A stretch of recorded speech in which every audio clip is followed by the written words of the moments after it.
Hello students, welcome back to my channel Virus Education Centre. जैसा कि आप उम्मीद करता हूँ कि सब लोग अच्छे से होंगे, अच्छे से घर में पढ़ाई कर रहे होंगे। और ये टाइम जैसा कि आप नाइन्थ क्लास करके आए हैं और बहुत ज़्यादा बच्चों के अंदर से अभी नाइन्थ क्लास की जो मतलब केयरलेस था, जो नाइन्थ क्लास में तुम लोगों ने मज़े किए हैं वो अभी भी तुम्हारे मन से नहीं निकल रहे हैं। तुम 10th क्लास में आ गए हो, फिर भी तुम क्या चाह रहे हो कि 9th जैसा हमें मज़ा मिलता रहे। बेटा 9th क्लास जो थी वो बोर्ड नहीं होती है, उसमें बोर्ड के क्वेश्चन नहीं कराए जाते, सीबीएसई एग्ज़ाम नहीं लेता है। लेकिन 10th क्लास में आपको दूसरे स्कूल में जाना है और वहाँ पे जाकर एग्ज़ाम देने हैं। तो भाई आपको बहुत अच्छे से स्टडी पे फोकस करना पड़ेगा। और ऐसा नहीं है, कई बच्चे सोच रहे हैं कि अभी तो हमारे पास बहुत टाइम है, अभी तो शुरुआत है और थोड़ी सी ज़िंदगी जी लें। तो जो ये सोच रहे हैं ना थोड़े सा और मज़े कर लें, तो वो थोड़े थोड़े में पूरे साल ही मज़े में निकाल देंगे। फिर जब उनका रिज़ल्ट आएगा तो रिज़ल्ट उनसे मज़े लेगा, रिश्तेदार अलग से मज़े लेंगे फ़ोन कर करके, है ना। तो वो टाइम ना आए कि रिश्तेदार फ़ोन करके आपसे मज़े लें, तो आप अभी से ही अपने काम पे लग जाइए। काम पे लगने का मतलब है कि अपनी स्टडी पे फोकस करना शुरू कर दीजिए। क्यों? एक कहानी सुनी होगी जिसका टाइटल है slow and steady win the race. यानी कि जो कंसिस्टेंसी होनी चाहिए बच्चे के अंदर, वो कंसिस्टेंसी आप अपने अंदर लाइए, है ना। थोड़ा पढ़िए लेकिन रोज़ पढ़िए। ऐसा नहीं है 2 दिन बिल्कुल गायब होगा, फिर तीसरे दिन को मोटिवेटेड होकर आ गया कि आज तो पढ़ेंगे ही, फिर ऐसे पढ़ने से कोई फ़ायदा नहीं है। कंसिस्टेंसी, रोज़ पढ़ें, रोज़ समझें, थोड़ा थोड़ा करके पढ़ें और दिमाग में उसे फिट करें। क्योंकि कोई भी चीज़ है जो थोड़ी थोड़ी करके शरीर में रखी जाती है, ली जाती है, वो फ़ायदा करती है। और एकदम से अगर कोई भी चीज़ शरीर में ली जाए तो वो हमेशा नुकसान करती है। तो जैसा कि मैंने पिछले लेक्चर में आपको एक्सरसाइज 1.1 के एग्जाम्पल्स कराए थे, वहाँ पे 4 एग्जाम्पल थे, तो होप आपको समझ आ गए होंगे। उसी से रिलेटेड हमारे एक्सरसाइज 1.1 में क्वेश्चन है जिसको आज हम करने वाले हैं। चलिए शुरू करते हैं एक्सरसाइज 1.1। कौन सी एक्सरसाइज? एक्सरसाइज 1.1 का पहला क्वेश्चन ये रहा आपकी स्क्रीन पर। क्या है पहला question? Express each number as a product of its prime factors. बहुत ही आसान सा क्वेश्चन, प्राइम फैक्टराइजेशन। कुछ नहीं करना है बेटा, कुछ नहीं करना है, कोई नया काम नहीं है। क्लास 6 में तुमने सीखे थे प्राइम फैक्टराइजेशन, आज फिर से तुम क्या कर रहे हो? प्राइम फैक्टराइजेशन यहाँ पे कर रहे हो, ठीक है। तो हम क्या करने वाले हैं? प्राइम फैक्टराइजेशन करने वाले हैं। यहाँ पे थोड़ा सा देख लेते हैं कि यह इंक दिख रही है यहाँ पे। यहाँ पे इंक को देख लेते हैं, ब्लैक ज़्यादा अच्छी रहेगी, ब्लैक सही दिखेगी, तो ब्लैक को करते हैं, ठीक है। क्या करने हैं हमें? फैक्टर करने हैं फर्स्ट पार्ट के। क्या है फर्स्ट पार्ट? फर्स्ट पार्ट क्या है भाई हमारा? देखो जरा, फर्स्ट पार्ट है 140। क्या है? 140। इसके हमें क्या करने हैं? फैक्टर करने हैं। क्या करने हैं इसके? फैक्टर। देखना स्क्रीन पे सही दिख रहा है 140। सो यहाँ पे हम इसके फैक्टर करेंगे। तो फैक्टर का रूल पता ही है आपको, फैक्टर का रूल आपको पता ही है। क्या पता है? कि जब भी आपके पास इवन नंबर होगा, जब भी क्या होगा? Even number. इवन नंबर मतलब ग्रुप, जोड़ा, पेयर। या बचपन में खेलते थे, नहीं खोलते थे कि जोड़ा या दूसरा वो इवन, ऑड इवन वाला खेम कंचों से ऐसे करके हाथ में अंटे लिए ऐसे बंद किए और दिखाया और पूछते थे बेटा जोड़ा है या नक्की, यानी कि ऑड है या इवन। अगर सही बताया तो अंटे उसके सारे, गलत बताया तो हमारे, है ना। तो इस तरीके से यहाँ भी क्या है, अगर जोड़ा है लास्ट में 0 2 4 6 8 है तो इवन, और 1 3 5 7 है तो ऑड। और जब तक आपके पास इवन नंबर है तब तक आप किससे डिवाइड करेंगे? 2 से। किससे करेंगे? 2 से। फिर से इवन नंबर है, फिर 2 से हो गया। देखो 2 3 जा 6, एक बचा, 0 के साथ चला जाएगा, 10 हो गया, 2 5 जा 10। अब ये इवन नहीं रहा, लास्ट में क्या आ गया? 5 आ गया। लास्ट में क्या आ गया? 5। अब जब लास्ट में 5 आ गया तो किससे डिवाइड करेंगे? 5 से। 5 7 इज 35, 7 1 इज 7। तो इसके फैक्टर क्या हो गए भाई? 140 के फैक्टर क्या हो गए? 140 के फैक्टर हो गए 2 स्क्वायर मल्टीप्लाई 5 मल्टीप्लाई 7। स्क्वायर क्यों लगा दिया? स्क्वायर क्यों लगा दिया बेटा? स्क्वायर इसलिए लगा दिया क्योंकि 2 बार 2 है, 2 टाइम है। जब 2 टाइम है तो 2 टाइम के लिए क्या आ गया? स्क्वायर आ गया। अगला क्वेश्चन है 156। नेक्स्ट क्वेश्चन क्या है? 156 इवन नंबर है। कैसा नंबर है? इवन। तो किससे डिवाइड करोगे 2 से, 2 7 14, एक बचेगा, देखो 2 7 जा 14, एक बचेगा तो 6 के साथ चला जाएगा 16 हो जाएगा, 2 8 जा 16, फिर से 2 3 जा 6, एक बचा यहाँ से, 2 3 जा 6, 7 में से 6 यानी कि 7 में से 6 को माइनस कर दिया तो 1 उधर चला गया, 18 हो जाएगा, तो 2 9 जा 18। बेटा अब इवन नंबर नहीं रहा, अब इवन नंबर नहीं रहा, जब इवन नहीं है तो फिर किससे हो जाएगा, ऑड है, ऑड है तो किससे होगा, या तो 3 से होगा या 7 से होगा, 11 से होगा, आगे भी तो प्राइम नंबर हैं। तो हमें सबसे पहले इवन नंबर है 2 से ट्राई करेंगे, फिर 3 से ट्राई करेंगे, फिर 5 से ट्राई करेंगे, 5 से भी डिविजिबल नहीं है तो 7 से करेंगे, 7 से भी डिविजिबल नहीं है तो 11 से, 11 से नहीं है तो 13 से, और ऐसे ही करते करते करते करते आगे बढ़ जाएंगे। पर एक बात याद रखना, पता लगे 13 से डिविजिबल था और तुम 13 छोड़ के भाग गए और आगे को निकल गए तो काम गड़बड़ हो जाएगा। 13 से डिविजिबल है तो उसे कर देना है ना, नहीं तो बाद में फिर आगे बढ़ते रहोगे, टाइम वेस्ट होता रहेगा। 3 1 is 3, 3 3 is 9, 13 1 is 13, डायरेक्ट कर दिया 13 से। तो यहाँ पे मैंने क्या करा, 13 से डायरेक्ट कर दिया। तो बेटा घबराने की कोई बात नहीं है, 13 से डायरेक्ट इसलिए करा है क्योंकि 13 प्राइम नंबर है। तो 156 के फैक्टर क्या हो गए, 156 के फैक्टर हो गए 2 स्क्वायर यानी कि 2 की power 2, 2 is the power 2 and 3 and multiply 13, ये इसके फैक्टर हो गए।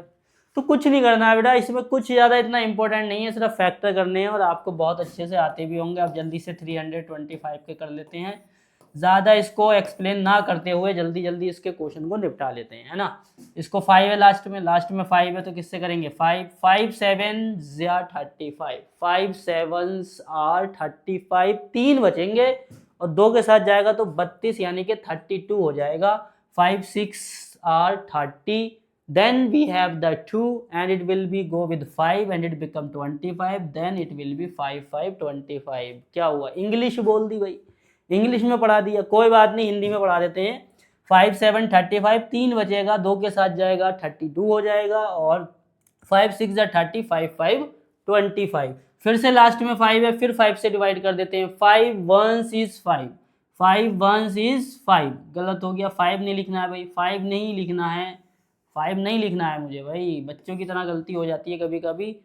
5 1 is 1 is 2 are 3 are that is 3 4 5 are, ये हमें लिखना होता है। तो 5 1 is 5, देन यहाँ 2 बचेंगे 26 हो जाएगा, 5 5 25, देन 1 बचेगा और कितना हो जाएगा, 5 3 is 15। अब किससे डिवाइड करें भाई, अब तो ऑड नंबर है, कौन सा नंबर है, ऑड नंबर है, लास्ट में 5 भी नहीं है, तो या तो ये अब 3 से डिविजिबल होगा, 3 से नहीं हुआ तो 7 से होगा। 3 से चेक करते हैं, 3 से चेक करते हैं, 3 5 आर 15 हो गया डिविजिबल, 3 1 is 3, अभी भी हो जाएगा 3 से। 3 की क्या ट्रिक होती है कि जो डिजिट है इसका सम कर लो। 3 से अगर आइडेंटिफाई पहचानना है कि डिविजिबल है नहीं है तो नंबर डिवाइड करने की बजाय उसका डिजिट का सम कर लो, अगर डिजिट का सम डिविजिबल होगा तो नंबर भी डिविजिबल होगा। 3 1 is 3, then we have 21, 3 7 is 21, 17 1 is 17। तो भाई यहाँ पे भी 325 के फैक्टर हो गए जो कि क्या है 5, कितनी बार आया 2 टाइम्स तो पावर 2 हो जाएगी, 3 कितनी बार आया 2 टाइम तो ये भी 2 बार आ जाएगा और मल्टीप्लाई 17, ये इसके फैक्टर हो गए। ये क्या हो गया इसके फैक्टर, ये तीनों फैक्टर बहुत ज़्यादा आसान थे, बहुत ज़्यादा आसान थे, ज़्यादा इसमें आगे तक नहीं जाना पड़ा, या तो 2 से डिविजिबल हो गया या 5 से डिविजिबल हो गया या 7 से डिविजिबल हो गया। अब सपोज करो कोई एक ऐसा नंबर आ जाए कि 31 से डिविजिबल हो रहा है, 23 से डिविजिबल हो रहा है ना, और धोरे नंबर आसपास नंबर जो आसपास नंबर है उनसे तो डिवाइड ही नहीं हो रहा, नाराज होके बैठ गया बिल्कुल एकदम से, बोला अब मुझे डिवाइड करके दिखाओ, अब मेरे फैक्टर करके निकाल के दिखाओ, ना तुम्हारे हाथ पैर फूल जाएं तो कहना भाई किससे डिविजिबल हो रहा है, 31 से जाके डिविजिबल हो रहा है, 47 से जाके डिविजिबल हो रहा है, तो घबराने वाली बात नहीं है। हम क्या करेंगे, ट्राई करेंगे पहले छोटे नंबर से, नहीं छोटे नंबर से तो फिर बड़े नंबर से, है ना। जब देसी घी कहते हैं सीधी उंगली से ना निकले तो उंगली टेढ़ी कर लेनी चाहिए, तो अगर छोटे नंबर से नहीं निकलेगा तो बड़े प्राइम नंबर हम अपने पास से निकाल लेंगे। आप चाहो तो इसका स्क्रीनशॉट ले सकते हो क्योंकि मैं इसको रफ करने वाला हूँ और लास्ट के जो 2 क्वेश्चन बचे हैं अच्छे वाले उनको यहाँ पे करने वाला हूँ, ठीक है। तो चलिए इसको यहाँ से रफ कर देते हैं, जल्दी से रफ करने के बाद जो मुश्किल वाले क्वेश्चन हैं, जो बड़े बड़े फैक्टर हैं उनसे भी मिल लेते हैं। अभी तो हम भैया छोटे छोटे बंदों से मिले थे, अब मिलते हैं वीआईपी गेस्ट से, ठीक है। इनसे थोड़ा मुश्किल है मिलना। पहला क्या है 5005, कितना है 5005, 5005। तो सिंपल रूल से पता लग गया क्या, लास्ट में 5 है तो भैया हम तो 5 से डिविजिबल करेंगे। लास्ट में 5 है तो भैया हम तो 5 से डिवाइड करेंगे। तो लोग कर दे रहे हैं 5 से डिवाइड, लोग कर दिया 5 से डिवाइड, लोग कर दिया 5 से डिवाइड। अब क्या करें, अब किससे डिवाइड करें, अब थोड़ा मुश्किल हो गया। ऑड नंबर है, 2 से नहीं हो रहा है, चलो कोई बात नहीं है, 2 से नहीं हो रहा है तो फिर 3 से होगा। 3 से भी नहीं होगा क्योंकि 1 + 0 1, 1 + 0 1, 1 + 1 2, डिजिट का सम 2 आ रहा है, डिजिट का सम 2 आ रहा है जो कि 3 से डिविजिबल नहीं है। 3 से भी नहीं होगा, चलिए 5 से कर लेते हैं, 5 से कर लेते हैं, पर लास्ट में 5 नहीं है, नहीं होगा 5 से भी। 7 से कर लेते हैं, किससे कर लेते हैं 7 से, तो 7 1 7 30 7 4, अच्छा ये तो 7 से हो रहा है। 7 1 इज 7, कितना बचेगा 3 बचेगा, कितना बचेगा 3 बचेगा। भाई 10 में से 7 गया तो 3 बचेगा, 30 हो जाएगा, 30 हो जाएगा। 7 4 या 28, 30 में से 28 गया तो 2 बचेगा, 2 किसके साथ जाएगा, 1 के साथ जाएगा, तो 7 3 या 21, लो हो गया 7 से। अब एक बात और याद रखना बेटा, अब तुमने 7 तक ट्राई कर लिया, अब ये मत सोचना कि फिर से आप 2 से शुरू करोगे, फिर से तुम शुरू से देखोगे कि मैं 2 से चेक करूंगा 3 से चेक करूंगा, ना ना बिल्कुल नहीं। अगर आप 7 तक पहुंच गए तो अब पीछे जाने की जरूरत नहीं है, पीछे जाने की जरूरत नहीं है। अब आगे ही ये नंबर अगर डिविजिबल होगा तो आगे वाले नंबर से डिविजिबल होगा, पीछे वालों से डिविजिबल नहीं होगा। अगर इसे पीछे वाले नंबर से डिविजिबल होना होता तो पहले ही हो जाता। मान लो आप किसी नंबर के फैक्टर कर रहे हैं और आपने पहले ट्राई किया 2, फिर ट्राई किया 5, फिर 7, फिर 11, फिर 13, और जाके वो 17 से डिविजिबल हो भी गया, तो अगला नंबर किससे डिविजिबल होगा, तो आपको शुरुआत करने की जरूरत नहीं है, 17 के आगे से करो, ठीक है। क्योंकि जब वो पहली बार में ही पिछले नंबर से नहीं हुआ तो आगे कभी भी नहीं होगा, ठीक है। बस शर्त यह है कि आपने सही से चेक किया हो, आपने किसी नंबर को छोड़ा ना हो। पता लगे आप कोई क्वेश्चन कर रहे हो, आपने 7 को गलती से गलत समझ लिया कि नहीं डिविजिबल था, लेकिन वो 7 से डिविजिबल था, तो फिर वो आगे 7 से डिविजिबल हो जाएगा। बाद में मत कहना अरे सर ने तो गलत बता दिया, ये तो हो गया छोटे नंबर से, तो वो आप उसे छोड़ना नहीं है, सही से चेक करना है, ठीक है। अब आ गया 143, किससे डिविजिबल होगा भाई, 143 सबसे पहले किससे डिविजिबल करेंगे, 9 से। 7 के बाद क्या आता है 11, 7 के बाद किससे ट्राई करेंगे 11 से, चलिए 11 से ट्राई कर लेते हैं। 11 1 इज 11, 3 बचेगा क्योंकि 14 से 11 जाएगा तो 3 बचेगा, 33 हो जाएगा, और 11 3 जा 33 हो गया 11 से। अब देखो ये होगा सीधा सीधा 13 से। तो आप चेक कर सकते हो नंबर बड़ा ही है, कम से डिविजिबल नहीं हुआ है, ठीक है। थोड़ी सी ये इसकी ट्रिक है जो आप समझ सकते हो, और इसके फैक्टर आ जाएंगे 5 × 7 × 11 × 13। अरे भैया सब्र करो सब्र करो सब्र करो, अभी आगे वाले मुश्किल क्वेश्चन भी कराएंगे। पूरी एक्सरसाइज आज के ही लेक्चर में फिनिश होने वाली है, चाहे लेक्चर कितना ही लॉन्ग हो जाए, कितना ही बड़ा हो जाए, आज ही के आज ही से फिनिश करेंगे। बार बार एक ही एक्सरसाइज को ये 2 लेक्चर नहीं बनाऊंगा, एक ही लेक्चर में फिनिश करूंगा पूरा आज के आज ही, ठीक है।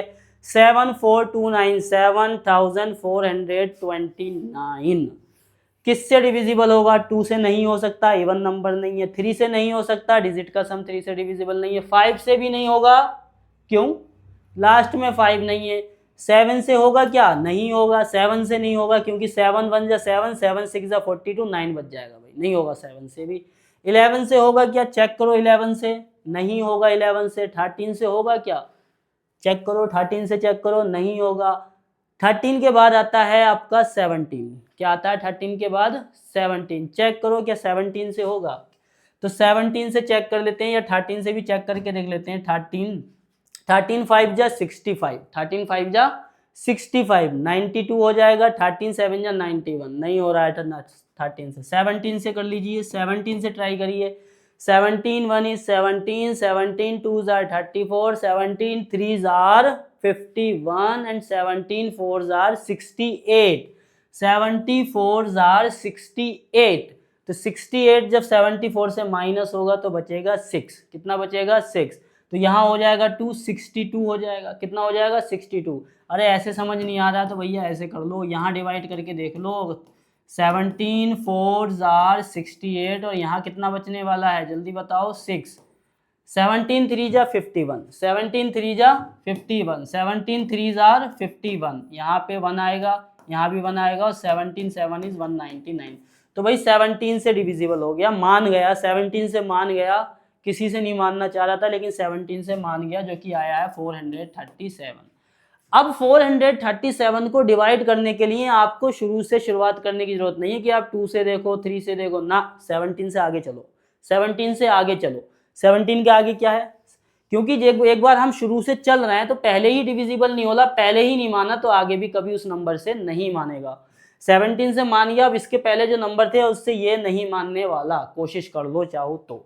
17 के बाद आता है बेटा 19, 19 से चेक करो जरा, 19 से चेक करो, 19 1 is 19, 19 2 are 38, 19 दूना 38, हिंदी में बोलते हैं 19 दूना 38, 19 3 57, ज्यादा हो रहा है, 19 3 are 57, ज्यादा हो रहा है, तो 19 2 are 38।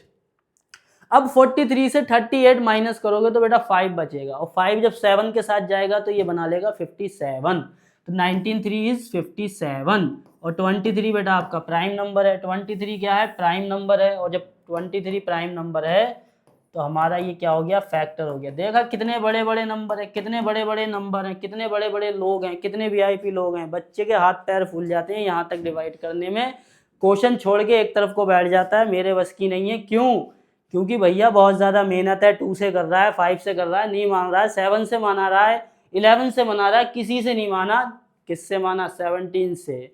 तो इस तरीके से कुछ फैक्टर आ जाते हैं जो बड़े कॉम्प्लिकेटेड होते हैं, पर हमें घबराना नहीं है, हमें ट्राई करते रहना है, ट्राई करते रहना है, ठीक है।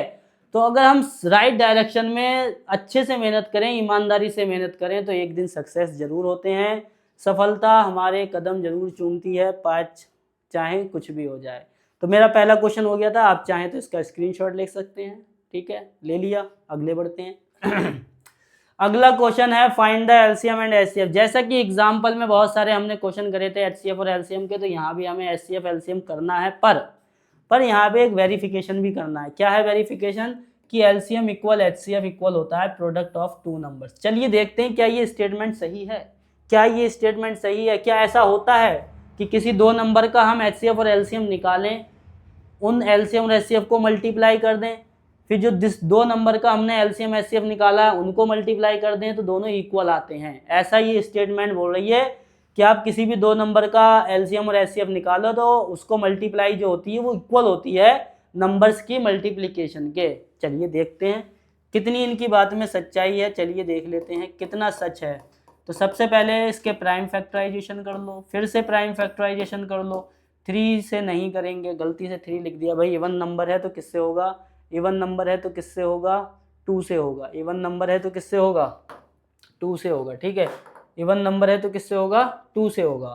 2 1 इज 2, 2 3 आर 16, 13 1 इज 13। लो ये तो बहुत छोटा सा निकला, 26 का फैक्टर हो गया 2 × 13। इसी तरीके से 91 का करेंगे, इसी तरीके से 91 का करेंगे, तो 3 से नहीं होगा, गलती से 3 लिख दिया, फिर से 7 से होगा, 7 1 जा 7, 7 3 जा 21, और ये हो गया 13 1 जा 13। तो बहुत आसान फैक्टर है, मज़ा आता होगा इन्हें तो करने में, बहुत आसान फैक्टर है ना। एचसीएफ का क्या बताया था, क्या बताया था एचसीएफ का, अच्छा बता भी दिया इतनी जल्दी, ओफो इतनी जल्दी, काफ़ी तेज़ी से आपने एचसीएफ को सीख लिया। एचसीएफ कितना आ गया, 13 आ गया, एचसीएफ कितना आ गया, 13। अब एलसीएम, एलसीएम के लिए क्या है, सबसे पहले एचसीएफ लिखो, अगर एलसीएम निकालना है तो बेटा सबसे पहले एचसीएफ तो लिखना पड़ेगा, कितना, 13। उसके बाद जो नंबर बाहर बैठे हैं, जिनको छोड़ दिया है, जिनको नहीं बुलाया है दावत में, उनको भी बुला लो, उनको भी बुला लो। तो जब यहाँ पे एलसीएम की मल्टीप्लाई करेंगे तो कितना आएगा, देखो मल्टीप्लाई करो जरा, कितना आएगा, 7 2 7 13 13 7 या 91, 2 1 इज 29, 182 आ गया भाई, मैंने मल्टीप्लाई कर ली, 182 आ गया, कितना आ गया, 182। HCF 13, LCM 132। चलिए अब स्टेटमेंट को देख लेते हैं, चलिए स्टेटमेंट को देख लेते हैं, क्या स्टेटमेंट है, देखो स्टेटमेंट है कि अगर एलसीएम को मल्टीप्लाई किया जाए एचसीएफ के साथ तो ये इक्वल होगा प्रोडक्ट ऑफ 2 नंबर, इक्वल किसके होगा, product of 2 numbers, product of 2 numbers. चलिए एलसीएम कितना आया 182, एचसीएफ कितना आया 13 आया, इसको मल्टीप्लाई करेंगे, प्रोडक्ट ऑफ 2 नंबर्स, प्रोडक्ट का मतलब होता है मल्टीप्लीकेशन, ठीक है। प्रोडक्ट का मतलब क्या होता है? मल्टीप्लिकेशन। किसका? नंबर्स का मल्टीप्लिकेशन, जो कि हम यहाँ पे करने वाले हैं। जल्दी से मल्टीप्लाई करो। 13 2 जार 26, 2 आपका क्या आ गया? कैरी आ गया। 13 8 जा 104 और 2 6, 106, 10 कैरी आ गया। और यहाँ पे आ गया 13 1 10 23, 2366। इसको भी मल्टीप्लाई कर लो 26 और 91 को। तो 26 91 को मल्टीप्लाई करेंगे तो ये हो जाएगा 182। उसके बाद 13 से मल्टीप्लाई करेंगे और तो सेम ही आएगा भैया, सेम ही आएगा 2366। यहाँ भी 2366 आएगा। वेरीफाइड हो गया, वेरीफाइड हो गया। इसका मतलब कहीं ना कहीं ये बात सत्य है, ये बात सत्य है क्या? कि अगर एलसीएम और एचसीएफ को मल्टीप्लाई किया जाए तो वो प्रोडक्ट ऑफ नंबर्स के इक्वल आता है, जो भी नंबर हैं। पर ये एक बात याद रखना, यहाँ पे एक बात याद रखना, ये सिर्फ दो नंबर्स के लिए ही सत्य है, ट्रू है। It is only true for only two numbers. These are not true, this is not true for 3 numbers. अब ये मत सोच लेना कि 3 नंबर्स का भी मल्टीप्लाई करें और उसका एचसीएफ और एलसीएम भी इक्वल होगा ना। 3 नंबर के लिए भी सही नहीं है, बस सिर्फ और सिर्फ 2 नंबर के लिए सही है, बाकी फिर ये सही नहीं है। तो ये मैंने क्वेश्चन कर दिया फर्स्ट वाला है। सेकंड वाला भी कराऊं? सेकंड वाला भी कराऊं? चलो सेकंड भी करा देते हैं, थर्ड भी करा देते हैं, सब करा देंगे तुम्हारे लिए, कोई ऐसी बात नहीं है। आप इसका अगर चाहो तो स्क्रीनशॉट ले लो। बाय द वे स्क्रीनशॉट वैसे भी मोबाइल में पड़े ही रहते हैं। क्यों पड़े रहते हैं वही मोबाइल में? इसलिए क्योंकि आपको रील्स देखने से फुर्सत मिले तब ना। रील्स भी तो देखना बहुत ज़रूरी है। रील्स भी एक तरीके का एडिक्शन है भाई। रील्स भी क्या है? एडिक्शन है। रील्स में एंजॉयमेंट करते रहते हो आप, और इतना एंजॉय में उसके डीप चले जाते हो कि पता ही नहीं चलता कि रात के 12 बज गया, 1 बज गया, है ना। सोचते हो थोड़ी देर और देख लूँ फिर पढ़ूंगा, थोड़ी देर और देख लूँ फिर पढ़ूंगा, और फिर सुबह को ही उठते हो। तो बेटा ये समझ लो, जिसका भी एंजॉयमेंट लेना है तो लो, लेकिन पढ़ाई भी करो, पढ़ाई का भी एंजॉयमेंट ज़रूर लिया करो, है ना। सब चीज़ें हमें क्या करनी चाहिए? एक्सपीरियंस करना चाहिए, चाहे वो हमारे लेक्चर हो, चाहे हमें ब्लॉग बनाना हो, दोस्तों से मिलना हो, ऑल सारे काम ज़रूरी हैं। पर उससे सबसे ज़्यादा क्या ज़रूरी है? क्या ज़रूरी है? स्टडी। ठीक है, चलिए इसके फैक्टर कर लेते हैं। अगला क्वेश्चन करा रहा हूँ, थोड़ा तेज़ी से कराऊंगा, ठीक है। तो 2 5 10, 2 5 10, ठीक है। 2 2 जा 4, 2 5 10, 5 आ गया, 5 5 25, 5 बन जा 5, 7 क्या? 7 से नहीं, 3 से करता हूँ, 3 से कर देता हूँ, 3 7 जा, 3 1 is 3, 3 7 जा, फिर 17 बन जा। मैंने क्या किया इसको भाई मल्टीप्लाई कर, सॉरी फैक्टर निकाल लिए। किसके फैक्टर निकाल लिए? अरे किसके फैक्टर निकाल लिए भाई? 2 × 5 × 3 × 7। फिर 91 के फैक्टर करेंगे। 91 के क्या फैक्टर होगा? यहाँ पे चेक कर लो। 91 किससे डिविजिबल होगा? 13 7 जा 91 क्या होता है? 13 7 जा 91, तो 7 and 13 आ जाएगा। क्या आ जाएगा इसका? 7 and 13। ओहो, यहाँ पे क्या निकालना है हमें भाई? HCF निकालना है। क्या निकालना है यहाँ पे? HCF। क्या निकालना है हमें? HCF निकालना है भाई। तो यहाँ तो कुछ कॉमन ही नहीं है, कुछ कॉमन ही नहीं है। यहाँ तो कॉमन दिख ही नहीं रहा है कहीं से कहीं तक। कुछ कॉमन है क्या बेटा? है, 1 कॉमन है। जब कुछ कॉमन नहीं होगा तो 1 कॉमन होगा, क्योंकि 1 सबके साथ मल्टीप्लाई हो जाता है। तो अगर कुछ भी कॉमन नहीं आता है तो HCF क्या होगा? 1। अगर कुछ भी कॉमन नहीं आता है तो HCF क्या होने वाला है? 1 होने वाला है। उसके बाद LCM करेंगे, उसके बाद क्या करेंगे? LCM। उसके बाद क्या करेंगे? LCM। उसके बाद LCM करेंगे तो भाई सबसे पहले HCF आ जाएगा। बाकी जो बचे, कौन बचा? सभी बच गए। कौन बचा? सभी बच गए, क्योंकि किसी में कॉमन आया ही नहीं है तो सब बच ही जाएंगे ना। तो अब इसे मल्टीप्लाई कर लो, इसको क्या कर लो? मल्टीप्लाई कर लो। 13 17 7 119, 13 3 जा 39, और 9 9 81, 9 8 17, 9 1 9, 3 9 27, 5 और 3 1 is 3, 3 9 27, 3 1 5, 3 1 is 3। ऐड कर लो, 7 1 8 12, 3 1 4, 1 4 2 8 0। कितना आंसर आ गया? 1 4 2 8 0। बेटा गलत हो गया हो तो देख लेना एक बार। मल्टीप्लाई क्या आ गई? 1 4 2 8 0। क्या मल्टीप्लाई आ गई इसकी? 1 4 2 8 0। ठीक है, तो HCF 1 आ गया, LCM 1 4 2 8 0 आ गया। इसका भी वेरिफिकेशन कर लेंगे, इसका भी वेरिफिकेशन हो जाएगा, लेकिन मैं इसका वेरिफिकेशन नहीं कर रहा हूँ, इसका वेरिफिकेशन आप कर लेना। ठीक है, मैंने एचसीएफ निकाल दिया, एलसीएम निकाल दिया। मैं करूँगा वेरिफिकेशन किसका, मैं करूँगा लास्ट वाले क्वेश्चन का। एक फर्स्ट वाले का कर दिया मैंने, एक लास्ट वाले का करूँगा। बीच वाले की जिम्मेदारी तुम्हारी, कुछ जिम्मेदारी तुम भी उठाओ, सारी जिम्मेदारी हमारी ही कांधों पे थोड़ी रखोगे, कुछ जिम्मेदारी आप भी उठाओ। बीच वाले क्वेश्चन की जिम्मेदारी आपकी, आप इसके जिम्मेदार हैं, आप इसके जिम्मेदार हैं। किसके, सेकंड वाले क्वेश्चन के, ठीक है। अब इसके भी फैक्टर कर लेते हैं जल्दी से। 2 1 is 2, 2 6 12, 2 8 16, 2 8 16, 2 4 8, 2 4 8, 2 2 4, 2 2 4, 2 1। यहाँ तो 2 2 ने लाइन लगा दी भाई, यहाँ तो 2 2 ने क्या कर दी, लाइन लगा दी। क्या कर दिया, लाइन लगा दी 2 2 ने। तो 2 कितनी बार आया, 1 2 3 4, 4 टाइम आ गया तो पावर 4 आ जाएगी। 3 × 7।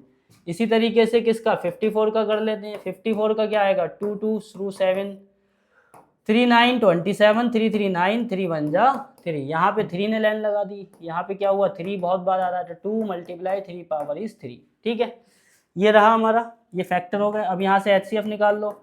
एचसीएफ में जो कॉमन होगा वही आएगा, जो कॉमन होगा वही आएगा। ये देखो ये 2 कॉमन है, तो लेकिन इसमें कॉमन कितना, एक ही आएगा, जिसकी पावर कम है। देखो अगर आपने फैक्टर को पावर में लिखा है ना, तो एचसीएफ और एलसीएम कैसे निकालते हैं।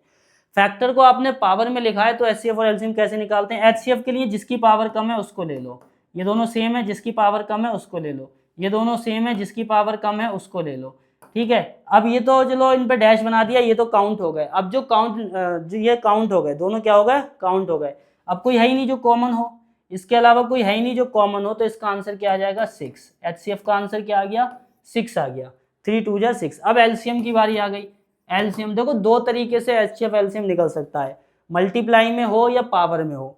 अगर पावर में नंबर लिखे हैं तो जो सेम बेस जो सेम होती है ना, उसकी जो पावर कम वाली है उसे लेते हैं किसमें, एचसीएफ में। और एलसीएम में किसे लेते हैं, जिसकी पावर ज़्यादा होती है। जैसे यहाँ पे ये दोनों सेम है देखो, और पावर किसकी ज़्यादा है, इसकी, तो इसे ले लिया। ये दोनों सेम है देखो, यहाँ पे पावर किसकी ज़्यादा है, 3 की, तो इसको ले लिया। बाकी जो बचे इसके अलावा, जिस पे डैश नहीं लगा, जो कॉमन नहीं था, वो भी एलसीएम में आ जाता है। एलसीएम का जो है खुला खजाना है, कोई भी आ सकता है, सब आ जाते हैं इसमें, लेकिन एचसीएफ में सिर्फ वही आता है जो सब में कॉमन होता है। ठीक है, 2 की पावर 4 का मतलब ये हो जाएगा हमारा 16, और 3 की पावर 3 का मतलब ये हो जाएगा 17, और ये हो जाएगा 7। तो जल्दी से 17 और 7 को अगर मल्टीप्लाई किया जाए तो कितना आएगा, 7 7 49 और 18 189 आ जाएगा। अब 16 को 189 से मल्टीप्लाई कर दो तो 16 9 जा 144, 128 प्लस 14, 128 प्लस 14 38, 44, फिर से 4 आएगा, और 16 प्लस 14 कितना हो जाएगा, 16 प्लस 14 कितना हो जाएगा, आई थिंक 30 हो जाएगा। 3044, 3044 ये हमारा हो जाएगा। ठीक है, 16 9 जा 14 और 128 और 128 32 128। इसको थोड़ा सा चेक करना पड़ेगा भाई, यहाँ पे गड़बड़ हो रही है आई थिंक। 2 1 3 1 4 और 1 142 142, यहाँ पे फिर 2 आएगा आई थिंक। 169 16 9 जा 144, फिर हमारा आ गया 2, फिर 16 130, 3024 आएगा। ठीक है, कितना आएगा, 3024। ये हमारा एलसीएम आ गया, ये हमारा एचसीएफ आ गया। वेरिफिकेशन कैसे करेंगे, एचसीएफ को और एलसीएम को मल्टीप्लाई कर दो, जो कि किसके इक्वल आना चाहिए, 336 और 54 के इक्वल आना चाहिए। तो इसको मल्टीप्लाई करो, 6 4 24, 6 2 जा 12 और 6 3 जा 18, 18144, 18144, 6 3 जा 18। इसको भी अगर मल्टीप्लाई करेंगे, 336 को किससे मल्टीप्लाई कर दो, 54 से। 4 6 जा 24, 4 1 13, 5 30, 18 और ये आया 6, 4 4 4 1 6 7 8। तो यहाँ भी यही आ रहा है 18144। क्या आ रहा है, 18144। ठीक है, तो इस तरीके से ये मल्टीप्लाई हो जाती है। तो यहाँ पे भी दोनों सेम आ जा रहा है, जिसको हम आसानी से कर सकते हैं। मल्टीप्लाई में अगर मिस्टेक हो भी जाती है तो कोई प्रॉब्लम नहीं है, आप इसको दोबारा से चेक कर लेना। बात यह है कि मल्टीप्लाई गलत हो गई, ये बड़ी बात नहीं है, बड़ी बात यह है कि करना कैसे है इसको समझना। ठीक है, नेक्स्ट फिर से यही क्वेश्चन है, क्वेश्चन नंबर 3। बार बार एलसीएम और एचसीएफ की बात हो रही है, बार बार एलसीएम और एचसीएफ की बात हो रही है, इसके अलावा कोई बात ही नहीं हो रही है इस चैप्टर के अंदर। घबराओ मत, एक्सरसाइज 1.2 आने दो जरा, एक्सरसाइज 1.2 आने दो। बहुत मुश्किल क्वेश्चन है, वहाँ पे अलग क्वेश्चन है। ठीक है, अभी तो एचसीएफ और एलसीएम चल रहा है, पर घबराने वाली कोई बात नहीं है। You are watching the Virus Education Centre, we are providing the best lecture on YouTube channel. है ना, वायरस एजुकेशन सेंटर। तो यहाँ पे सब कुछ आपको फ्री में मिल रहा है। फ्री में मिल रहा है इसका मतलब ये नहीं कि बिल्कुल बेकार है, फ्री में मिल रहा है ये मत समझो बेकार है। You are getting the very good lecture, ठीक है। और मैं क्या बता सकता हूँ, बस अब आप देखिए इसके फैक्टर, 2 6 जा 12, 2 3 जा 6, 3 1 जा 3। बस थोड़े दिनों की बात है ना, फिर हम आपको लाइव क्लास लिया करेंगे ताकि हमें पता लग जाए वॉचिंग करते समय आपके मन में जो भी डाउट हो उनको भी हम ले सकें, क्योंकि भाई डाउट का पता नहीं चलता है ऐसे। तो हम पूरी कोशिश कर रहे हैं कि जल्दी ही आपके सामने लाइव क्लास लेकर के आएँ, जिससे हमें भी पढ़ाने में और ज़्यादा मज़ा आने लगे, है ना। आप कम्युनिकेशन अच्छा हो जाता है लाइव में। चलिए अब 15 के फैक्टर करें तो कितना आएगा, 3 5 जा 15, 5 1 इज 5। तो यहाँ पे 15 के फैक्टर लिख लेते हैं, 3 × 5। उसके बाद है 21, 21 के फैक्टर लिख लेते हैं, 3 7 21 7 1, यानी कि 3 × 1। 21 के फैक्टर क्या है, 3 × 7। तो मुझे क्या निकालना है, HCF। HCF निकालना, तीनों में कॉमन होना चाहिए। अब HCF क्या होना चाहिए, तीनों में कॉमन, तीनों में कॉमन होना चाहिए। तो कौन तीनों में कॉमन है भाई, ये देखो 3 कॉमन है, तीनों में कौन कॉमन है, 3 कॉमन है। उसके बाद कोई और कॉमन है, कोई भी नहीं है। इसके बाद एलसीएम के लिए जो HCF है वो आ जाता है सबसे पहले, बाकी जो बचे वो भी यहाँ पे हमारे सामने प्रेजेंट हो जाएंगे, वो भी आ जाएंगे, ठीक है। 5 2 जा 10 हो जाएगा, 3 2 जा 6, 7 जा 42, मल्टीप्लाई करेंगे तो 420 यहाँ पे क्या हो जाएगा, आंसर हो जाएगा। 420 यहाँ पे क्या हो जाएगा, एलसीएम हो जाएगा, और HCF क्या हो जाएगा, 3 हो जाएगा। क्या होता है यहाँ पे 3 नंबर के केस में बेटा, क्या होता है कि HCF उसी को माना जाएगा जो तीनों में कॉमन होगा। ऐसा नहीं है कि 2 में कॉमन है तब भी HCF हो गया ना। अगर आप 4 नंबर का HCF निकालना है तो चारों में कॉमन होना चाहिए, 3 नंबर का HCF निकालना है तो तीनों में कॉमन होना चाहिए, 2 नंबर का HCF निकालना है तो दोनों में कॉमन होना चाहिए, ठीक है। तो इस तरीके से इसको कर सकते हैं। यहाँ पे देखो क्या है, ये 17 है, इसके फैक्टर क्या होंगे, 1 × 17। क्यों ऐसे कैसे कर दिए भाई, प्राइम नंबर है, क्या है, प्राइम नंबर है। यहाँ भी 1 × 23, यहाँ भी 29 इक्वल क्या आ जाएगा, 1 × 29। तीनों ही क्या है, प्राइम नंबर हैं, तीनों ही क्या है, प्राइम नंबर हैं। तो HCF क्या आ जाएगा, 1। तो यहां से एक बात नोट कर लो, the HCF of prime number is always 1। निकालने की जरूरत ही नहीं है, जब भी प्राइम नंबर आ जाए तो उनका HCF हमेशा 1 होता है। प्राइम नंबर का HCF हमेशा 1 होता है। अगर क्वेश्चन आ जाता है what is the HCF of 2 prime number, 3 prime number, 4 prime number, तो भैया HCF क्या होता है, 1 होता है। HCF क्या होता है, 1 होता है। फिर LCM क्या होता है, LCM क्या होता है, LCM होता है product of the prime number. अगर क्वेश्चन पूछे what is the LCM of prime number, तुम कहोगे the LCM of prime number is the product of those prime number. उन्हीं प्राइम नंबर का जो मल्टीप्लाई है वही उसका क्या है, LCM है। तो तीनों ही प्राइम नंबर हैं, तो LCM के लिए तीनों का प्रोडक्ट जो आएगा वही क्या हो जाएगा, LCM हो जाएगा। मल्टीप्लाई कर लेना, यही आपका क्या आने वाला है, LCM आने वाला है, ठीक है। होप आपको समझ आ गया होगा। ये क्वेश्चन बहुत ज़्यादा ट्रेंडिंग में रहता है, कौन सा, ये वाला, कि प्राइम नंबर का HCF और LCM क्या होता है। तो तुम याद कर लो कि प्राइम नंबर का जो HCF है वो 1 होता है, LCM प्रोडक्ट ऑफ नंबर्स होता है। 8 के फैक्टर होंगे 2 × 2 × 2, 9 के फैक्टर होंगे 3 × 3, 5 के होंगे 5 × 5। देखो क्या यहाँ तीनों में कुछ कॉमन आ रहा है, तीनों में कुछ कॉमन आ रहा है क्या, कुछ भी कॉमन नहीं आ रहा है, कुछ भी कॉमन नहीं आ रहा है। तो क्या करेंगे, कुछ भी कॉमन नहीं आ रहा है तो क्या कॉमन आ रहा है, 1। 1 तो होगा ना, कुछ भी कॉमन नहीं होगा तो 1 होगा। अब LCM क्या हो जाएगा, जब HCF 1 हो, जब भी HCF 1 हो तो उसका LCM वो जो नंबर होते हैं उनका मल्टीप्लाइड कर दो। अगर आपका HCF 1 है तो LCM के लिए जो नंबर दिए हैं उन्हीं को मल्टीप्लाई कर दो, वही उनका क्या होता है, LCM होता है, वही उनका क्या होता है, LCM होता है। देख लो यहाँ पे HCF 1 था तो LCM नंबर्स का मल्टीप्लाई था। इसी तरीके से यहाँ भी HCF 1 है तो LCM इनके नंबर का मल्टीप्लाई होगा। इसी तरीके से कॉन्जिक्यूटिव की बात कर लेते हैं, कोप्राइम की बात कर लेते हैं, ठीक है। इसकी मल्टीप्लाई करेंगे सबकी तो क्या आएगा, 2 × 1800 आ जाएगा। कैसे, 25 8 जा 200, 209 1800, LCM 1800, HCF 1, ठीक है। होप आपको ये HCF और LCM का जो प्रॉब्लम है, जो यहाँ पे क्वेश्चंस हैं, आपको काफ़ी हद तक समझ में आ गए होंगे। ये तो सिर्फ बेसिक है, HCF और LCM का क्या है बेटा, ये बेसिक है, बेसिक क्या है, बेसिक। अच्छे क्वेश्चन तो जब आएंगे जब हम इस चैप्टर को कंप्लीट कर लेंगे और प्रीवियस ईयर के क्वेश्चन कराएंगे, वहाँ पे फिर मज़ा आएगा, फिर वहाँ देखना तुम्हें कितना समझ आता है, कितने क्वेश्चन आपको समझ आते हैं। अगला क्वेश्चन नंबर 4 फटाफट कर लेंगे। गिवन डैट की जो 300 है, जो HCF है, जो दो नंबर हैं, कौन कौन से दो नंबर हैं, 306 और 657। कौन से दो नंबर हैं, 306 और 657, ये दो नंबर हैं। इनका HCF क्या है, 9 है। इनका HCF क्या है, 9। बेटा क्या फाइंड करना, फाइंड द एलसीएम। एलसीएम बताना है मुझे क्या बताना है, एलसीएम बताना है। नंबर्स क्या हैं, नंबर्स क्या हैं, नंबर्स बता दो जल्दी से, जरा नंबर्स बता दो भाई जल्दी से। 657, 306 एंड 657 क्या है, इसके नंबर्स हैं।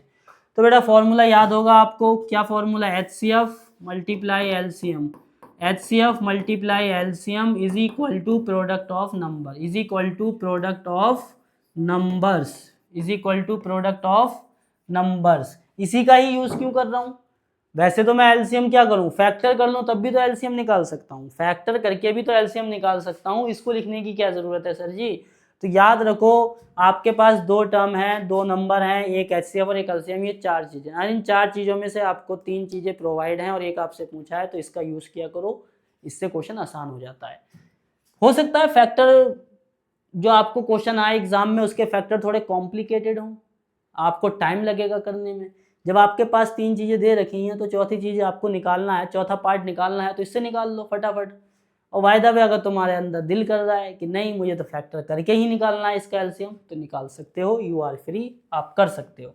लेकिन मैं तो इसको ऐसे ही करूंगा। HCF की वैल्यू क्या है, 9, एलसीएम मुझे फाइंड करना है, प्रोडक्ट ऑफ नंबर का मतलब इसको मल्टीप्लाई कर देते हैं, और ये जो 9 है इधर मल्टीप्लाई में है, उधर जाके किस में पहुंचेगा, इनके नीचे पहुंच जाएगा डिवाइड में। किस में पहुंच जाएगा, डिवाइड में। इसे कट कर दो, 9 3 27, 3 बचेगा, 36 हो जाएगा, 9 4 36। 34 का मल्टीप्लिकेशन कर दो 657 के साथ, 34 को मल्टीप्लाई करो 657 के साथ, जल्दी से कर देते हैं। 4 7 28, 4 5 जा 20 प्लस 2 22, 4 6 जा 24 प्लस 2 26, 3 7 21, 3 5 जा 15 2 17, 18 1 19, और यहाँ हो जाएगा 8 3 3, और यहाँ भी आ जाएगा आपका 2 1, 2 1 नहीं आएगा, 2 2 आएगा भाई, यहाँ भी 2 आएगा। तो 2 2 3 3 8, 2 2 3 3 8, 2 2 3 3 8 आपका क्या आ गया, आंसर आ गया। ये इसका आंसर हो गया क्वेश्चन नंबर 4 का। ठीक है, तो क्या करना था इसमें, HCF गिवन था, नंबर्स गिवन थे, एलसीएम निकालना था, फॉर्मूला लगाया, 9 को डिवाइड में भेज दिया और आंसर कर लिया। तुम्हारा दिल कर रहा है कि मैं फैक्टर करके करूंगा, तो कर सकते हो, वो भी एक अच्छा मेथड है। क्वेश्चन नंबर 5 क्या आ गया, चेक वेदर 6:n, ये बिल्कुल उसी की तरह है जो एग्जांपल हमने किया था 4:n, वैसे ही इसको करना है। मैंने क्या बताया था, याद है आपको, भूल गए? जिसने प्रीवियस लेक्चर नहीं देखा तो भैया प्रीवियस लेक्चर देख लो, एग्जांपल 1 इस एक्सरसाइज 1.1 के जो एग्जांपल है वो मैंने करवा रखे हैं। ठीक है, वहां पे क्वेश्चन था कि 4:n क्या 0 से एंड होगा, तो मैंने वहां एक बात बताई थी कि आप कभी भी किसी भी नंबर को मल्टीप्लाई करो, कोई भी प्राइम नंबर है, कोई भी प्राइम नंबर है, आप उसको मल्टीप्लाई करो, जब भी उसके अंदर 5 और 2 होगा तो आपको एंड में 10 मिलेगा, जब भी उसके अंदर 2 और 5 होगा तो आपको एंड में क्या मिलेगा, 10 मिलेगा। देखो 2 3 जा 6 5 जा 30, 210, देखो आ गया 10, 0 आ गया इसके लास्ट में। क्यों आ गया इसके लास्ट में 0, क्योंकि यहाँ पे आपने 5 और 2 को मल्टीप्लाई कर दिया। तो यानी कि मल्टीप्लाई में बहुत सारे नंबर लिखे हुए हैं और उसमें 2 और 5 है ही नहीं, या तो 2 है पर 5 नहीं है, 5 है पर 2 नहीं है, तो कभी भी आपको 0 नहीं मिलेगा।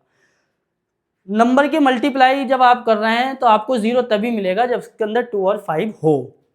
तो यहाँ भी यही बात की गई है, इस क्वेश्चन में भी यही बात की गई है कि जो 6:n है क्या वो 0 से एंड होगा, क्या 0 से एंड होगा। Check whether 6:n can end with the digit 0 for any natural number n। n मतलब यह है कि यहाँ पे आप 1 भी लिख सकते हो, 2 भी लिख सकते हो, 3 भी लिख सकते हो, 4 भी लिख सकते हो। मैं कह रहा हूँ कुछ भी लिख सकते हैं, पर मुझे ये चेक करना है कि यहाँ पे 2 और 5 आएगा। अगर इसके यहाँ पे जब हम इसको बहुत सारा टुकड़ों में लिखेंगे, फैक्टर की फॉर्म में लिखेंगे, अगर 2 5 आ गया तब तो ये 0 से एंड होगा, 2 5 नहीं आया तो ये 0 से एंड नहीं होगा। तो 6 के फैक्टर होते हैं 2 × 3 whole power n, 2 × 3 whole power n। इसको थोड़ा और एक्सपेंड कर देंगे तो हमें मिलेगा 2 की पावर n मल्टीप्लाई 3 की पावर n। अब आप ये बताइए n की कोई भी वैल्यू रख दो, अगर n की वैल्यू तुम कुछ भी रख दो तो लिखोगे तो 2 और 3 को ही बार बार, कोई और थोड़ी आ जाएगा।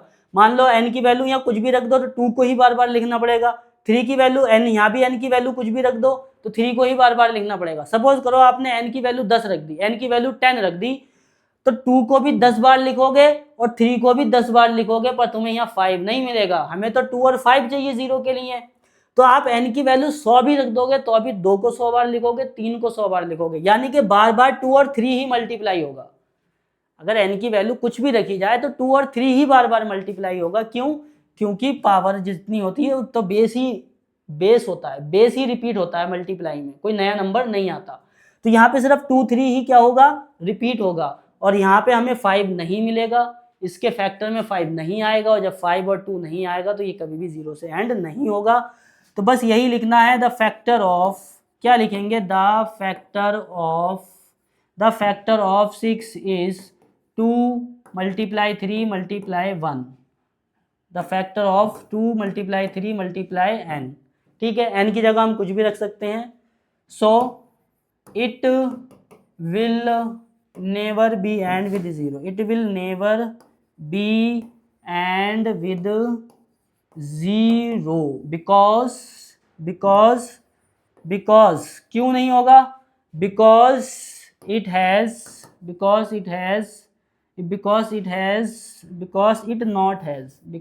not has 2 and 5 in its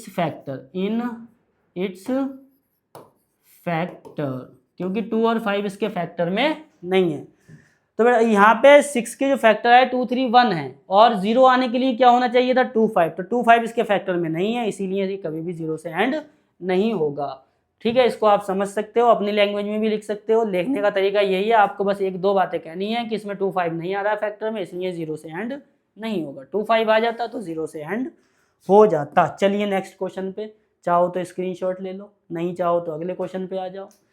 explain why these are composite number. Explain करना है भाई, ये कंपोजिट नंबर क्यों है, एक्सप्लेन करना है कि ये कंपोजिट नंबर क्यों है ये कंपोजिट नंबर, ये आपको बताना है कि ये कंपोजिट नंबर क्यों है, आपको बताना है कि ये कंपोजिट नंबर क्यों है। तो भाई कोई भी नंबर कंपोजिट क्यों होता है, कोई भी नंबर कंपोजिट क्यों होता है, ठीक है। कोई भी बच्चा शैतान क्यों होता है, कोई भी बच्चा शैतान क्यों होता है, कोई भी बच्चा अच्छा क्यों होता है, कोई भी बच्चा डिसिप्लिन क्यों होता है, कोई भी बच्चा लड़ाई क्यों लड़ता है। तो सब एनवायरनमेंट का फ़र्क होता है, सब फैमिली का फ़र्क होता है ना। एनवायरनमेंट कैसा है उस हिसाब से उसके ऊपर असर आता है। लेकिन हम यहाँ कंपोजिट नंबर की बात करें, कोई भी नंबर कंपोजिट क्यों होता है, बिकॉज कोई भी नंबर जिसके 2 से ज़्यादा फैक्टर हैं, कोई भी नंबर जिसके 2 से ज़्यादा फैक्टर हैं तो वो कंपोजिट नंबर होगा, और सिर्फ 2 फैक्टर हैं तो प्राइम नंबर होगा। तो देख लेते हैं क्या इसके 2 से ज़्यादा फैक्टर हैं। तो बेटा ये है एक टर्म और ये रही एक टर्म, ये है एक टर्म और ये रही एक टर्म। यहाँ से मैंने क्या किया, कॉमन ले लिया। किसको कॉमन ले लिया, 13 को कॉमन ले लिया, तो अंदर बचेगा 7 मल्टीप्लाई 11 प्लस 1। तो यहाँ पे देखो 2 फैक्टर तो मुझे मिल गए, एक 13, क्योंकि मल्टीप्लाई में लिखा हुआ है तो इसका फैक्टर ही बना ना। अरे भाई समझते नहीं हो आप लोग। मान लो मैंने कहीं लिख दिया 35, तो ये ऐसे ही तो लिखा जाएगा 7 मल्टीप्लाई 5। तो भाई 7 और 5 इसका फैक्टर तो ही हुआ। इसी तरीके से इसको मैंने क्या लिख दिया, 13 मल्टीप्लाई 7 मल्टीप्लाई 11 प्लस 1, और मल्टीप्लाई में एक और 1 लिख देता हूँ मैं। तो मान लो इसको सॉल्व करने के बाद कोई ना कोई नंबर तो आएगा, कुछ ना कुछ तो आएगा, कुछ नहीं बनेगा तो प्राइम तो आएगा ही। एक फैक्टर तो ये हो जाएगा, एक ये हो जाएगा, एक ये हो गया, कितने हो गए, 3 फैक्टर हो गए। कितने हो गए, 3। 1 ना भी लिखो तो क्या हो गया, मान लो ये प्राइम नंबर है, ये प्राइम नंबर है। चलो थोड़ा इसको ऐसे समझ लेते हैं, जैसे 7 है तो 7 मल्टीप्लाई 1 कर दिया, प्राइम है। लेकिन इसमें एक और नंबर लिख दिया मैंने, अब जो इसका रिजल्ट आया क्या वो प्राइम रहेगा, क्या 21 प्राइम रहेगा, नहीं रहेगा ना। क्यों, क्योंकि 21 के फैक्टर कितने हो गए, 3 हो गए। तो इसके भी तो 3 फैक्टर हैं, एक ये रहा और 2 फैक्टर यहाँ मिल जाएंगे। मान लो ये प्राइम नंबर भी होगा तब भी 2 फैक्टर आ जाएंगे, तो इसके पास 3 फैक्टर हो गए। तो इस वजह से करेंगे it has more than 2 factor, it has more than 2 factors, that is why it is composite number, that is why it is composite number, it is composite numbers नहीं नंबर। सेम यहाँ पे होगा 5, यहाँ पे 5 कॉमन आ जाएगा, ये बचेगा आपका, यहाँ पे 5 कॉमन आएगा तो ये बचेगा प्लस 1, है ना। 5 कॉमन ले लिया तो एक फैक्टर ये हो गया, दो फैक्टर कहीं ना कहीं यहाँ मिल जाएंगे। सॉल्व करने के बाद प्राइम आए या कंपोजिट आए, दो फैक्टर तो मिनिमम मिलेंगे ही ना। दो ये रहे, एक ये रहा, तीन फैक्टर होगा तो इसके लिए भी यही लिख देंगे, it has more than two factor, that is why it is a composite number. चलिए इस एक्सरसाइज का लास्ट क्वेश्चन, क्वेश्चन नंबर 7, ये हमारा लास्ट क्वेश्चन है भाई, ये लास्ट क्वेश्चन है, क्वेश्चन नंबर 7 वर्ड प्रॉब्लम है। तो एचसीएफ और एलसीएम में सबसे ज़्यादा परेशानी आती है हमें वर्ड प्रॉब्लम में। सबसे ज़्यादा परेशानी किस में आती है? वर्ड प्रॉब्लम में। वर्ड प्रॉब्लम को पढ़ तो लेते हैं और पता कैसे चलेगा एचसीएफ करना है कि एलसीएम। तो थोड़े से इसके पॉइंट्स होते हैं, ट्रिक होती है। अगर आपको क्वेश्चन में इस तरीके से पूछा जा रहा है कि when it will come again, when it will happen again, ऐसा दोबारा कब होगा, तो मोस्ट चांसेस हैं कि वहाँ एलसीएम ही निकलता है। किसी भी चीज़ को डिस्ट्रीब्यूट किया जा रहा है, मेजर किया जा रहा है, इक्वली मेजर किया जाए, इक्वली डिस्ट्रीब्यूट किया जाए, तो वहाँ पे जनरली एचसीएफ ही फाइंड होता है। Most of the time HCF he find होता है, ठीक है। तो क्वेश्चन में when it will come again, when it will again happen, when will happen, when it will happen, ऐसा कब होगा, दोबारा कब होगा, क्यों होगा, तो इस टाइप के क्वेश्चन में एलसीएम। और अगर इक्वली डिस्ट्रीब्यूट हो रहा है, इक्वली मेजरमेंट किया जा रहा है, तो भैया आप निकालेंगे एचसीएफ। बाकी थोड़ा सा क्वेश्चन से समझ लेते हैं कि हमें डिविजिबल चाहिए या डिविडेंड चाहिए। देखो क्वेश्चन क्या है, there is a circular path, यहाँ पे क्या है, एक सर्कुलर पाथ है, ये हमारा सर्कुलर पाथ है जिसपे दौड़ने वाले हैं कौन, बच्चे दौड़ने वाले हैं इसके अंदर, इसके ऊपर चारों ओर बच्चे दौड़ने वाले हैं। कौन दौड़ेगा, कौन दौड़ेगा, रवि, रवि दौड़ेगा। रवि टेक्स, कितना टाइम ले रहा है, Ravi takes 12 minutes, Ravi takes 12 minutes to complete one, to complete one round, to complete one round. एक राउंड कंप्लीट करने में रवि को कितना टाइम लग रहा है, 12 मिनट्स। और दूसरा कौन है, Sonia, Sonia, Sonia takes 18 minutes, Sonia takes 18 minutes to complete one round. यानी कि रवि जो है वो 12 मिनट में एक चक्कर लगा ले रहा है, और जो कौन है ये, सोनिया, सानिया है या सोनिया, वो 18 मिनट्स में एक चक्कर लगा रहा है। तो क्वेश्चन आगे कह रहा है, suppose they both started at the same point, उन्होंने यहाँ से शुरू कर दिया, एंड द सेम टाइम, और सेम टाइम पे शुरू किया, और एक ही डायरेक्शन में, ऐसा नहीं कि एक इधर को गया और एक इधर को गया, and in the same direction, दोनों इधर को गए, दोनों ही सेम डायरेक्शन में गए। तो after how many minutes will they meet again, देखो हो गया ना, after how many minute will they meet again, वो दोबारा से कब मिलेंगे, स्टार्टिंग पॉइंट पे वो दोबारा से कब मिलेंगे, स्टार्टिंग पॉइंट पे वो दोबारा से कब मिलेंगे। तो देखो अगर 12 मिनट की बात की जाए तो 12 मिनट में ये तो अपना चक्कर पूरा कर लेगा, पर जो 18 मिनट में करने वाली है सोनिया, वो तो पीछे रह जाएगी, फिर ये अगला चक्कर पूरा करेगा। तो हमें एक ऐसा नंबर चाहिए जो 12 से भी डिविजिबल हो और 18 से भी डिविजिबल हो, क्योंकि कोई नंबर अगर 12 से डिविजिबल होगा, भाई मान लो उसने जितने भी मिनट में वो चक्कर पूरा करेगी और वो 12 से डिविजिबल है, तभी तो नंबर ऑफ इक्वल चक्कर आएंगे। इसी तरीके से 18 से, तो एक ऐसा नंबर चाहिए जो 12 से भी डिविजिबल हो और 18 से भी डिविजिबल हो। तो उसके लिए हमें क्या निकालना पड़ेगा, we have to find LCM here हमें यहाँ क्या करना है, एलसीएम को फाइंड करना है।